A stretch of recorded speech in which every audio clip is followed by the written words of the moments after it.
তাদের অবশ্যই পূর্ব প্রস্তুতির প্রয়োজন এবং আমরা তাদেরকে প্রস্তুত করেই নিয়ে যাব, সেটাই আসলে সঠিক কাজ করা হবে। আমাদের অটিজম বৈশিষ্ট্য সম্পন্ন শিশুরা যখন এই ধরনের চ্যালেঞ্জিং বিহেভিয়ার করছে, তখন আসলে পরিবার এই বিষয়টাকে ম্যানেজ করার জন্য কী ধরনের কৌশল অবলম্বন করবেন? পরিবারের এখানে অগ্রণী ভূমিকা একটা পালন করতে হবে। যেমন একটা অটিজম বৈশিষ্ট্য সম্পন্ন শিশু সাধারণত স্কুলে থাকে অল্প কিছু ঘন্টা, আর অধিকাংশ সময় থাকে পরিবারের সাথে। তাহলে পরিবারের মানুষজন যারা আছে তাদের সবাইকে ওই বাচ্চাটা সম্পর্কে বা অটিজম সম্পর্কে অবগত থাকতে হবে, এবং এই ধরনের অনাকাঙ্ক্ষিত বিভিন্ন ধরনের আচরণ সেই বাচ্চাটা কেন, কখন, কিভাবে করছে, কতটুকু সময় করছে, এগুলো সাধারণত আমরা পরিবারের মেনটেন করা উচিত পিকচার দিয়ে বা অ্যাক্টিভিটিসগুলোর টাস্ক অ্যানালাইসিস বিভিন্ন ধরনের এগুলো করে বাচ্চাটাকে ম্যানেজের মধ্যে রাখা। এবং আরেকটা বিষয় এখানে বলা যেতে পারে যে বাচ্চাটার একটা এমন পজিশনে একটা তার থাকবে ডেইলি রুটিন, যেখানে ছবি দিয়ে এবং ছোট ইনস্ট্রাকশনের মাধ্যমে বিভিন্ন ধরনের রুটিনে অ্যাক্টিভিটি থাকবে সারাদিনের।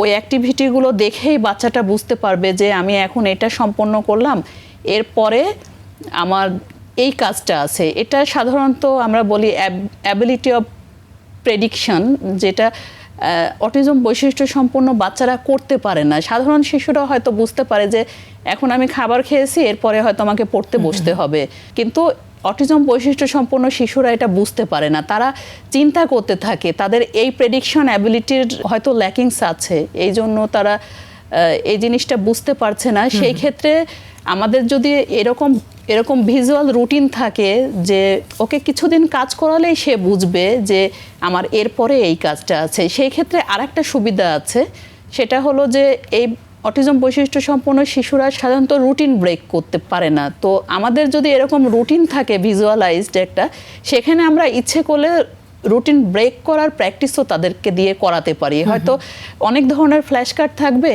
ওর হয়তো ছবি আঁকার পরে সে খেলতে যাবে না, বেড়াতে যাবে, তখন আমরা ওই ফ্ল্যাশ কার্ডটা, খেলতে যাওয়ার ফ্ল্যাশ কার্ডটা তার সামনে উঠিয়ে দিয়ে বললাম আগে আরও একটা অ্যাক্টিভিটির আগে যে তুমি এটার পরে বেড়াতে যাবে, অথবা এটার পরে তুমি খেলবে, বা এই ধরনের চেঞ্জ করে ছোট ছোট চেঞ্জ করে আমরা তাদের রুটিনের পরিবর্তন যে তারা করতে পারে না, একসাথে ওটা দেখে যে তারা অস্থির হয়ে যায়, এরপরে আমার এই কাজ আমি এটা কেন করতে পারছি না, তারা অস্থিরতা এসে যায়।